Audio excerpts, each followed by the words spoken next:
Andito na si Nico Bawang. At dito po ako ngayon sa Quiapo. Makikita nyo po dito na ang larawan na dinulot ng bagyong Andoy. At dito naman sa bandang ito ay nandito ang mga nasalanta ng bagyong Andoy. Anong masasabi mo na dinulot ng bagyong Andoy? Mahirap po, lalo na po walang dumarating na relief gun sa amin. Tapos, nakuwalan po kami ng pamilya. Ilang araw na ba kayong na-stranded po dito? Dalawang araw na po ako dito. Wala akong kasama. Walang kain. Barong kain. Nasaan ba ang iyong pamilya? Tumawala nga ang mga pamilya ko. Baka napatay na sila. Lasbuk ko lang yung galas ko. Okay lang yan.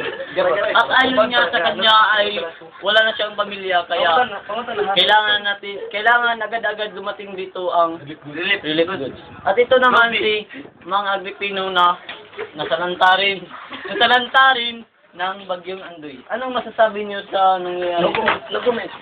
No comment daw, sabi niya. At dito naman sa bandang ito kakausap natin si Parikoy. Parikoy na hindi nagsasalita. Bakit kayo nagtatago, Parikoy? Parikoy. At ngayon, ito na tatapos ang aking balita. Bawa Patrol ng Pilipino.